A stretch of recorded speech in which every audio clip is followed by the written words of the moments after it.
We are joined today on the Daily Signal podcast by David Limbaugh. He's a lawyer and a #1 best-selling author who just published a new book.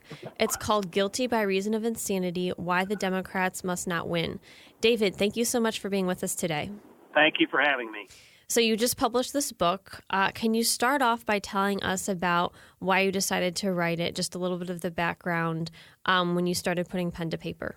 I wrote 5 political books, and then I wrote 4 Christian-themed books. And I was getting ready to complete the Christian set when my publisher asked me if I would go back to politics for this book because of the urgency of some of the political issues that we're facing now and the existential threats that we face in our culture.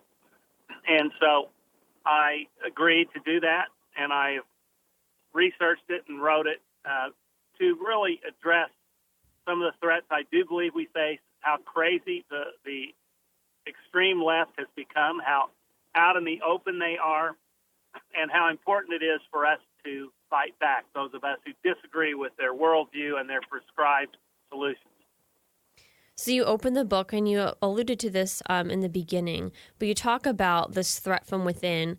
What is that, and do you think mainstream Americans are aware of this threat?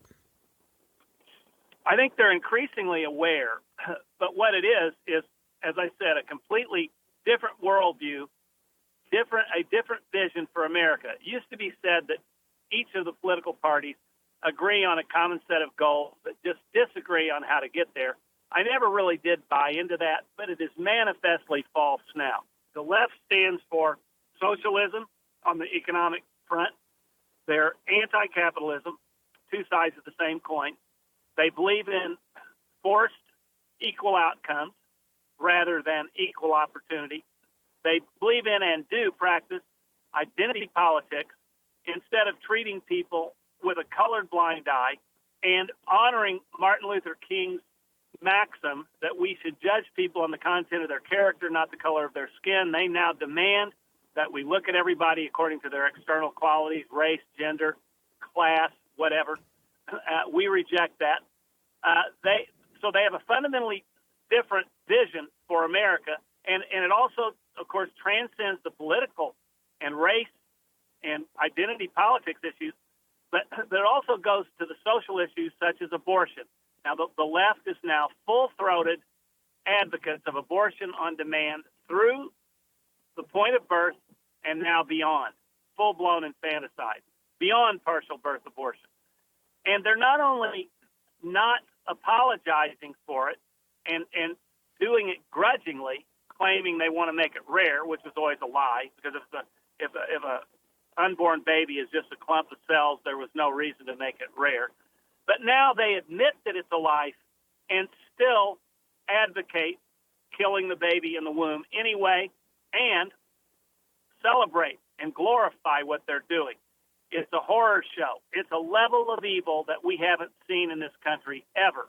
A celebration of evil by advocates wearing "Shout Your Abortion" on their T-shirts. Professors going around to colleges talking about the moral good that comes from abortion. Lighting up buildings in New York with ghoulish pink to celebrate the passage of an abortion bill. So another one, open borders. The left is absolutely lawless when it comes to our borders. They I don't think, even approve anymore necessarily the concept of a nation state, and they certainly reject America as founded, and they have bitter resentment against America to the point where they want to flood our borders, give illegal immigrants sanctuary in various cities. They want to abolish ICE, the very enforcement arm that would protect our borders, and they want to give welfare and health care benefits to illegals, and they place them above people already in the country, especially at a time when we are in serious national debt. I could go on and on and on, but there are differences in authoritarianism and intolerance, which they claim we are guilty of, and they are. There are so many differences that we don't look anything alike in terms of how we view the world, and if the left prevails in this country, they will bequeath my kids and grandkids, which I don't have yet, an America unrecognizable to our founding fathers and even to our parents, for that matter. You were mentioning illegal immigration, and in the book you talk about how the left is trying to abolish America through illegal immigration. And you detailed some of the ways they're trying to do that through giving illegals free health care. There's a multitude of other ways.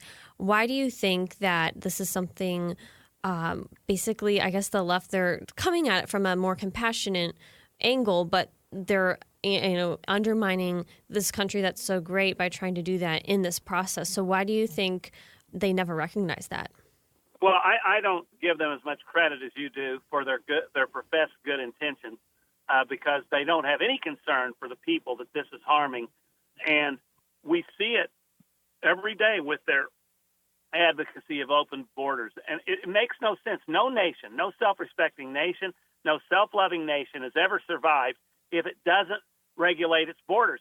We want to, those of us who believe in American sovereignty and American exceptionalism, and that America was founded on a unique idea, grounded in liberty, believe that we ought to encourage people that do come in to learn our Constitution, to learn civics like they do in the naturalization process, to learn to appreciate and love America, to become patriots, instead of becoming unassimilated, balkanized groups that are resentful of America. And why do I think the Democrats want to do what they're doing?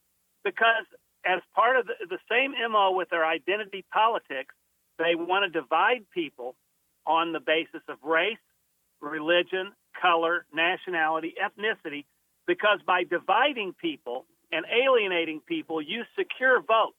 And they have taught immigrants coming in, they have taught minorities falsely that conservatives are racist, that we're uncompassionate, so that when their ideas on substantive policy fail, they resort to these catcalls, these slanders of racism, and they automatically have millions of voters. And so they want to flood the borders, not just because they disrespect national sovereignty, but because they have a bunch millions more of Democratic voters guaranteed. It is very cynical, but it is very obvious. That's why they are favor amnesty, and it's too obvious even to debate. Yet we're going to hear denials, and that's just what you deal with. The Democrats are in justifies the means. They're not about the rule of law. They're not about fairness or process. They are just about winning votes and getting power. And a perfect example of that, before I finish this point, is their cynical opposition to voter ID laws. It is so patronizing and insulting to suggest that minorities, particularly blacks, can't be expected to produce their ID to show proof of who they say they are in order to vote. They claim that that's somehow voter suppression. So if they will do that, and they will allow borders to be unprotected, and provide sanctuary cities and abolish ICE, they'll do pretty much anything. You devote a whole chapter in your book to what you call the victim hierarchy, talking about how Americans today are always getting offended. They're feeling cheated from one right or another right or something that they think is entitled to them. Where do you think that this victim hierarchy stems from? Well, I think it's from the leftist mentality, which says, again, we ought to look at people on the basis of their external qualities, their race, gender, color, and the rest, and we should view it through a prism of intersectionality. And that is this leftist cockeyed theory that says we must view people in terms of their privilege, historical privilege, and their oppression, not as individuals, but as groups, so that some people have multiple oppressions. So it's no longer enough just to look at the plight of a black person and say he's been oppressed and therefore he should be entitled to more protection than whites, legally and socially and culturally. No, you have to look beyond that and say, what is the intersection of the multiplicity of oppressions he or she has endured, such as a black woman has experienced oppression both as a woman and as a black. Therefore, she is entitled to more protection than a black man or a white woman because she has those multiple. Now, a transgender black woman, boy, you're really getting some oppression there, or a homosexual black woman, lesbian. So they really do this bean counting. It's almost embarrassing to see what external qualities people have, and then say that they're entitled to more protection. And what's really discouraging about this mindset is they look at critical race theory, which says that racism is systemic, that by virtue of my skin color, I'm automatically racist.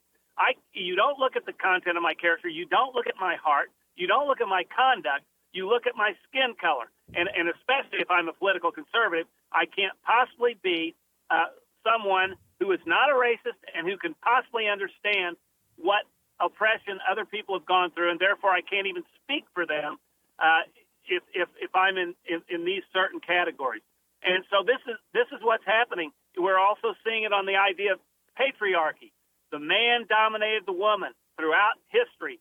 Therefore, men automatically oppress women and don't fall for any of this idea that women can have equal rights, because no matter what you legislate, they're always going to be oppressed. And this is convenient for the left because they've always got classes of victims and classes of victimizers. They've always got people that they can demonize and people they can protect.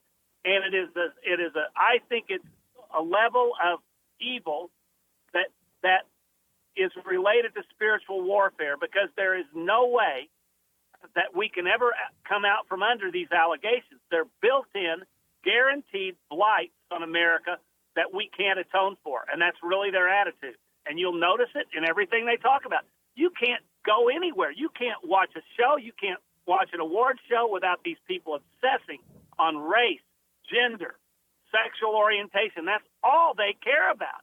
And then they even wrap that into their Marxist economic ideas, that it's all related to oppression and oppressed and oppressor and victim and victimizer. It's really a negative, sad way to look at the world, and yet that is what drives leftism today. Something that's no secret in American politics today is the fact that how socialism and I guess socialist policies, they're being painted as something that's very great. A good example of this is Bernie Sanders, who pushes Medicare for all unabashedly, and a freshman from New York, Alexandria Ocasio-Cortez, she's jumped on that bandwagon, pushing Medicare for all. Why do you think this is happening, and why do they never look at other countries who have adopted similar systems of Medicare for all and they're actually failing, like they're not serving the people of these countries? Well, it's endemic to the socialist mindset to think this is a utopian mindset. Socialists throughout the 20th century believe that socialism, Marxism will work. It just hasn't been tried by the right people. So that when Stalin failed and was tyrannical, he just deviated from Marx and Lenin. When Castro didn't do well, he deviated. However, the left lied about Castro. They glorified him. They deified him. They don't even admit the Venezuelan Marxist system is negative. They deify it until the point where they just can't deny it anymore. Obama glorified Castro when he died. The left always believes that their ideas, their utopian ideas, are valid and superior. And so it's no surprise that they're now going for full-blown socialized medicine. Obama, by the way, before he implemented Obamacare and rammed it down our throats, was on tape, even before he ran for president, saying we're going to have to be patient. This is going to be incremental. It may take us 15 years before we get there. And it's kind of like the Alinsky strategy or the Cloward-Piven strategy, where you build in failure, you introduce some government into a system, totally screw it up, and then blame capitalism, and then offer the solution of more government involvement, more socialism. That's where we are now. These people are full-blown socialists. You might as well call them Marxists. And how ridiculous it is.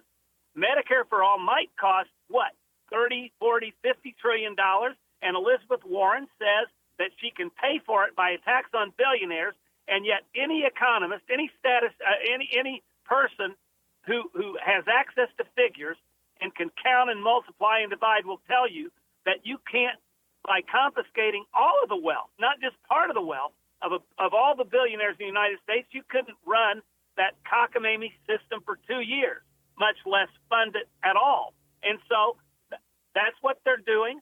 And at least Bernie Sanders admits that you can't fund it without taxing the middle class. Elizabeth Warren denies that she would tax the middle class unless she's recently recanted on that. And so you just destroy the economy for the crazy idea that you're going to provide coverage for everybody. And by the way, providing health care coverage for everybody doesn't mean good health care.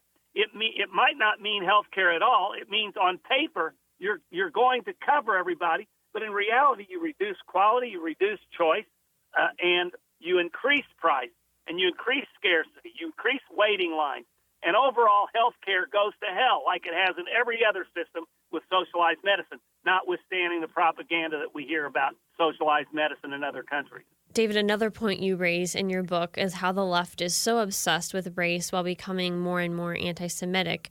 And we've seen this most recently with Congresswoman Rashida Tlaib, a Democrat from Michigan, who supports the anti-Israel boycott, divestment, and sanctions movement, where she's decried the racist policies of the government and the state of Israel. Would you say the left is essentially contradicting themselves here? Well, in the first place, I don't buy their professions that they're race cops. I believe they're racist in their, I'm not saying individual racist, but their ideology is racist because they focus on race. When all you do is focus on race and patronize minorities and treat minorities as if they're not of equal dignity as made in God's image, then you are treating them essentially as inferior. If you want to perpetuate their economic dependence on government, then you are perpetuating the idea that they can't help themselves, and you don't believe they're equal. So at the root of it, I don't believe they are egalitarians as they profess to be. But let's take them at their word that they are. Then why are they as anti-Israel as they are? Why are they, many of them, anti-Semitic? And we see that in the Women's March movement. There is a strong strain of anti-Semitism in their Women's March. These people support anti-Semitic organizations.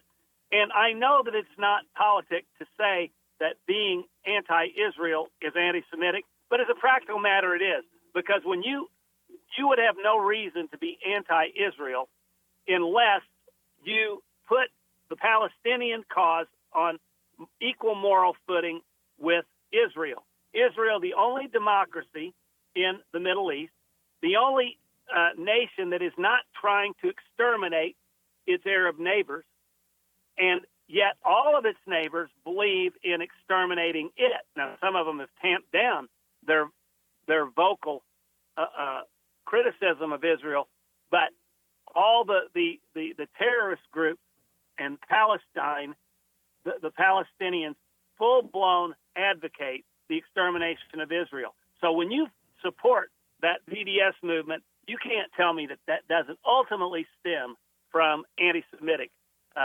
anti-Semitic policy. And there's another strain here. Why is the left becoming so anti-Semitic? I think there's a connection. It's just a theory. I can't prove it other than anecdotally. But the left is egregiously, virulently anti-capitalist.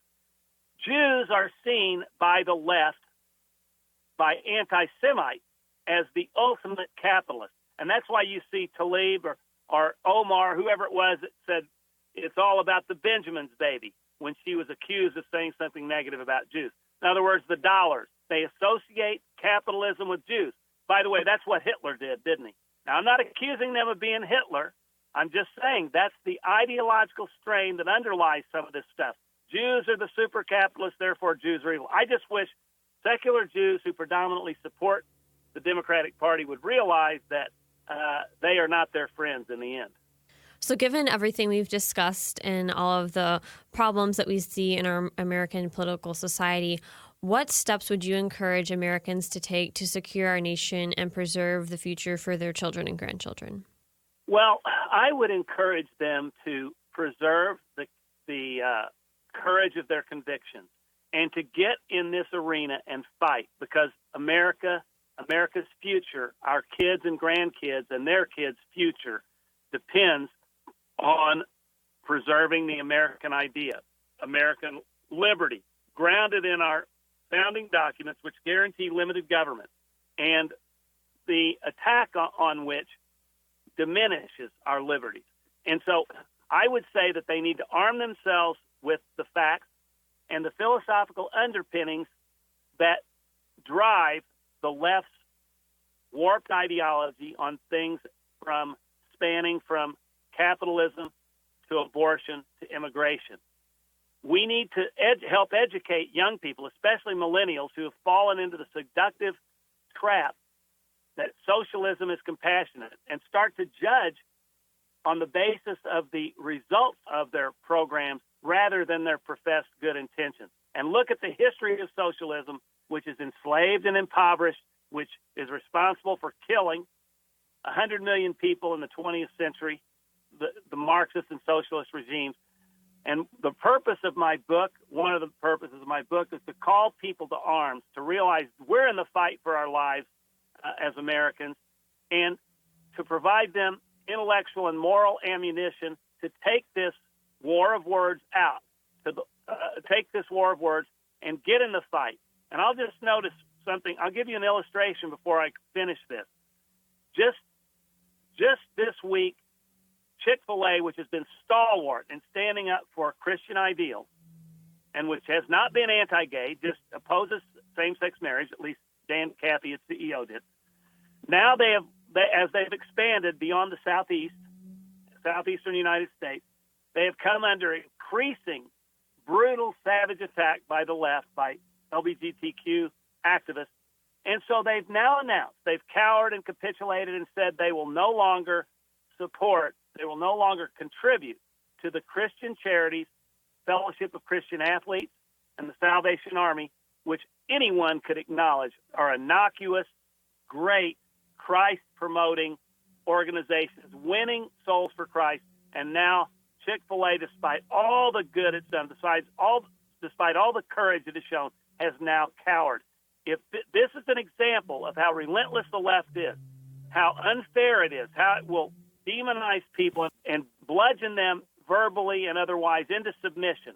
And it's a lesson of what not to do. So I would call people to do the opposite of what Chick-fil-A has now done and stand up against this leftist, PC, totalitarian, tyrannical bullying and fight for what we believe in, unless you really don't believe in it, unless you don't really care what kind of America you bequeath your kids, because it is that serious. It's an existential struggle, and we'll see how it turns out. But one thing you can be sure is that the left never rests. 24/7, they're on the job. We have to meet them with equal force. We've been talking with David Limbaugh. He's the author of his new book, Guilty by Reason of Insanity, Why the Democrats Must Not Win. David, thank you so much for being with us today. Thanks for having me. And that'll do it for today's episode. Thanks for listening to the Daily Signal podcast, brought to you from the Robert H. Bruce Radio Studio at the Heritage Foundation. Please be sure to subscribe on iTunes, Google Play, or Spotify, and please leave us a review or a rating on iTunes to give us any feedback. We'll see you again tomorrow. The Daily Signal podcast is brought to you by more than 500,000 members of the Heritage Foundation. It is executive produced by Kate Trinko and Daniel Davis. Sound designed by Lauren Evans, Thalia Rampersad, and Mark Guiney. For more information, visit dailysignal.com.